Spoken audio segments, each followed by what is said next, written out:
टूनी के जंगल के सारे फल खत्म हो जाने लगते हैं। टूनी को आगे खाने के लिए चिंता सताने लगती है। वो सोचती है कि हमारे जंगल के सारे फल अगर खत्म हो जाएंगी तो हम लोग क्या खाएंगे, और हम लोगों को दूसरा खाना लाने के लिए तो दूसरे के जंगल में जाना पड़ेगा और बहुत दूर जाना पड़ेगा। यही सोचते विचारते उसके जंगल का एक दिन सारा फल खत्म हो जाता है। अब इनके सामने खाने की संकट आन पड़ी होती है। फिर टूना को रहा नहीं जाता है और टूना टूनी से बोलता है, देखो टूनी, अब हम लोगों के जंगल में तो कोई फल है नहीं। अब हम लोग खाएंगे नहीं तो भूखों मर जाएंगे, इसलिए हम लोगों को अब जाना पड़ेगा बहुत दूर के जंगल में, क्योंकि सुना है दूर के जंगल में बहुत अच्छे अच्छे फल हैं, लेकिन वहाँ पर जाने के लिए बहुत समय बहुत टाइम लगता है। हो सकता है हमको सारा दिन वहाँ पर लग जाए, इसलिए तुम हमारी टेंशन मत करना। मैं आज जा रहा हूँ, उस जंगल से फल लेकर आऊंगा, फिर हम लोग अपना भोजन एक साथ बैठकर खाएंगे। फिर टूना फल को लाने के लिए दूसरे जंगल में चल देता है। जाते बहुत देर के बाद उनको उसको एक जंगल दिखाई देता है। चूंकि वो अपने जंगल से बहुत दूर जा चुका होता है और उसके दिमाग में यही आता है, चलो चलकर देखता हूँ इस जंगल में शायद कुछ खाने का फल मिल जाए। अगर यहाँ पर मिल जाएगा तो अच्छी बात होगी। यही सोचकर कि टूना उस जंगल में जाता है और देखता है वहाँ पर बहुत पके आम के पेड़ हैं और कुछ आम नीचे भी गिरे हैं। टूना वहाँ पर ताजे आम को तोड़ता है और 2 आम लेकर के जैसे ही उड़ने वाला होता है तब तक उस बाग का मालिक एक बहुत दुष्ट कौवा आ जाता है। कौवा उस एक पिंजड़ा लेकर के आता है और टूना को उस पिंजड़े में कैद कर देता है। और टूना को पिंजड़े में कैद करने के बाद बोलता है, क्यों रे कबूतर, तूने मेरा बहुत आम चोरी कर लिया है। मैं बहुत दिन से यही सोच रहा था कौन चुराता है, लेकिन आज तू पकड़ा गया। मैं तुझको अब छोड़ने वाला नहीं, इसी पिंजड़े में बंद करके हमेशा के लिए रखूंगा। और उसके बाद कौवा वहाँ से चला जाता है। और उधर उसकी बीवी बहुत परेशान होने लगती है और सोचती है, अरे वो तो कहकर गई थी कि शाम तक आ जाएंगी, शाम भी हो गई, रात भी होने वाली है, लेकिन हमारे पति तो अभी आए नहीं।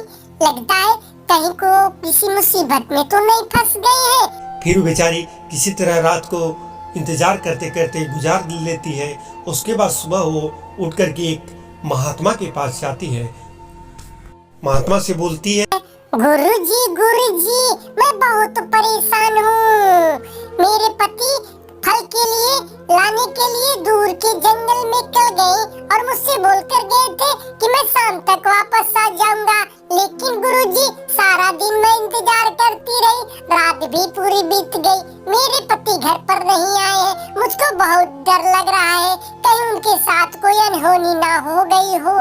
कृपया गुरुजी, अगर आप अपने हिसाब से मेरे पति का पता लगा लेते तो आपकी बहुत मेहरबानी होती, मैं आपका एहसान कभी नहीं भूलती। फिर बाबा बोलते हैं, ठीक है बच्चा, तुम्हारी परेशानी मजबूरी मैं समझ रिया हूँ। अभी मैं तुम्हारे पति का पता लगाने की कोशिश करता हूँ। बाबा तब तक देखते हैं कि उसके पति को एक पिंजड़े में कैद करके रखा गया है।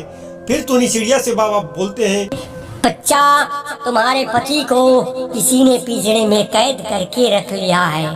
अब तुम्हारे पति घर आना नामुमकिन है, क्योंकि जब तक वो पिंजड़े से बाहर निकलेंगे नहीं तब तक तुम्हारे पति घर आएंगे नहीं। फिर टूनी चिड़िया यह बात सुन करके बहुत परेशान होती है और बाबा से बोलती है, बाबा जी, आप हमको कुछ तो उपाय बताइए ताकि मैं अपने पति के पास जा सकूं और अपने पति को छुड़ा सकूं। फिर बाबा बोलते हैं, ठीक है चिड़िया, मैं तुम्हारा हेल्प अवश्य करूंगा। ये लो, ये उड़न खटोला, इस पे तुम बैठ जाओ और तुम जहाँ इसको कहोगी वहाँ तक ये ले जाएगा। जब उड़ने को कहोगी तो उड़ेगा और रुकने को कहोगी तो रुक जाएगा। टूनी चिड़िया खटोला को पा करके बहुत खुश होती है और उस पर बैठ करके उस खटोले से बोलती है कि मुझे मेरे पति के पास लेकर चलो। फिर उड़न खटोला उनको लेकर के उड़ जाता है। फिर टूनी चिड़िया उड़ते दूर के जंगल में जाती है और देखती है कि मेरे पति नीचे एक पिंजड़े में कैद है। फिर चिड़िया उस उड़न खटोले को बोलती है ये उड़न खटोले तुम मेरे पति के पास लेकर नीचे चलो।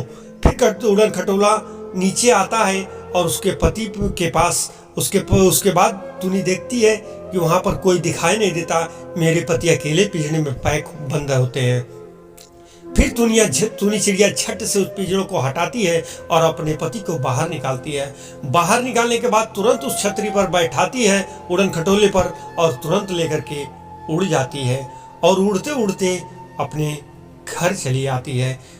तो दोस्तों मेरी कहानी, मेरा स्टोरी, मेरा वीडियो कैसा लगा कमेंट बॉक्स में जरूर बताएगा। वीडियो अच्छा लगा हो तो एक लाइक जरूर करिएगा। अगर इसी प्रकार का आगे वीडियो देखना पसंद करते हैं तो चैनल को सब्सक्राइब और बेल आइकन घंटी दबाना मत भूलिएगा, आपकी बहुत मेहरबानी होगी। तो दोस्तों मिलते हैं अगले वीडियो में, तब तक के लिए जय हिंद, जय भारत, वंदे मातरम।